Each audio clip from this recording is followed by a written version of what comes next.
Hi, this is Donna. Welcome to DD Paper Crafts. In today's video, we're going to be making this curved top box. You can see I've added a buckle and strap type closure to mine, but you can literally use any closure you so wish. And the box is like so. The beauty of this box is with some careful cutting, particularly on A4 paper, you can make this from one sheet of A4 or US leather. The box size is 2 inches by 3 inches. At the highest point, it is just over 3 inches. I will show you how I put the buckle system together, but you of course can use any closure system you so wish. So let's put the project together. For the base of the box, you'll have a piece which is 10.5 by 4 3/4. Along the 10.5 inch side, score at 2, 5, 7 and 10. And on the short side, at 5/8 of an inch, score through the first score line down to the second score line at 3.5 inches. Skip the next narrow section and then continue scoring at 5/8 of an inch from 5.5 down to 8.5. Score from top to bottom at 3.25, and then you want to make a pencil mark along the bottom edge at 5/8 of an inch. So this is going to create the base of the box. The first thing we're going to do is add our arches into these side sections. I'm going to use a circle die. Obviously you can use anything that has a curved edge to it. I'm going to sit the circle die between the pencil mark and the score line in the next section. I've got the top edge of the circle die just under the top edge of the cardstock, and I'm going to draw around like so to create my curve. I'm going to do the same in this section here. So this is going to give me the arched look to the side of the box. Fold and burnish along the long score lines. I'm going to start by creating the base of the box, and we're going to cut up each of these vertical score lines up to the first horizontal. Like so. Rotate and remove this end section,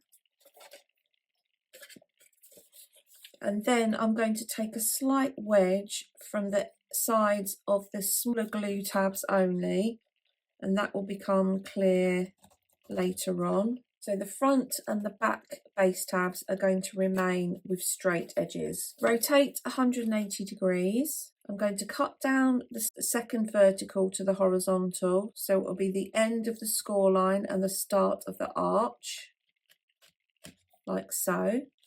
Move along to the next one, like so, and then move along and repeat at the end. Rotate the piece into this orientation.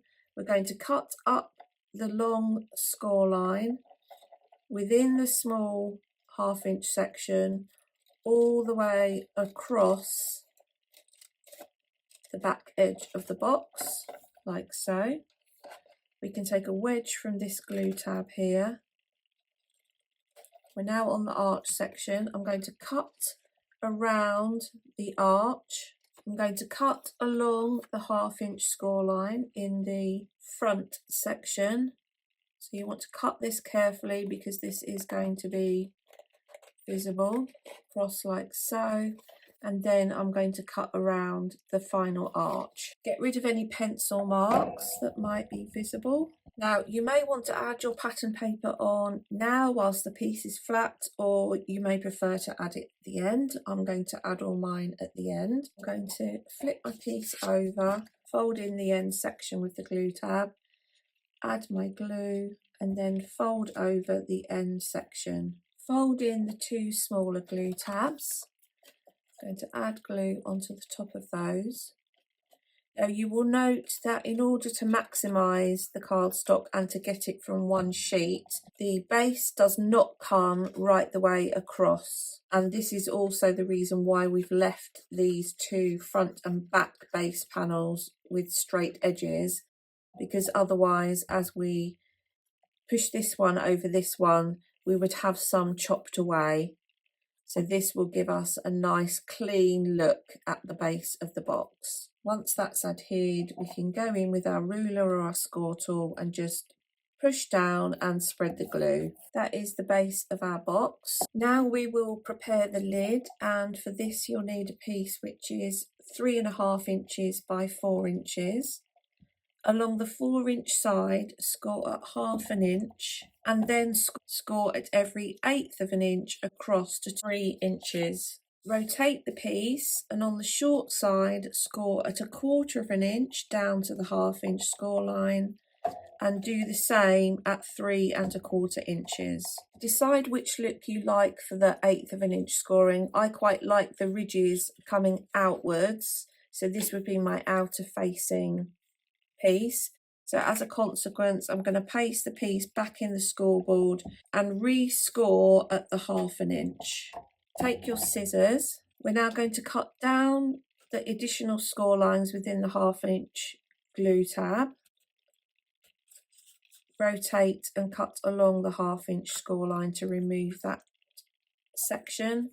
Do the same at the other end, like so, and then take a wedge. This is creating the glue tab to add the lid into the box. Fold and burnish along the score line, and do it with your fingers, because otherwise you might find that you squash the scoring. Decide if you want to shape the end. I'm going to just round off the corners of the tab at the bottom. That's just a personal preference. And then gently add a curve into the piece, taking care not to flatten the score lines. And this piece is going to sit in the back of your box like so. You should find that your glue tab fits within the sides, and then you will have an overhang at the sides, and the sides of the box are supporting the lid, the curve of the lid like so.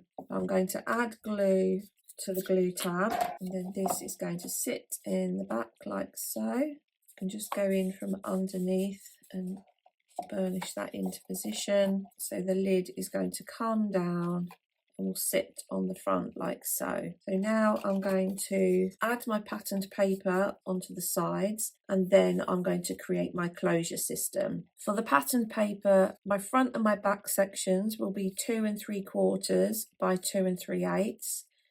My side sections are 1 3/4 by 3, and then I'm going to use the next size down in the circle die set to create the arch at the top. So that will create an arch like so. The die I'm going to use will be 1 7/8 inch. For the closure system, as you saw at the beginning, I created a strap and buckle.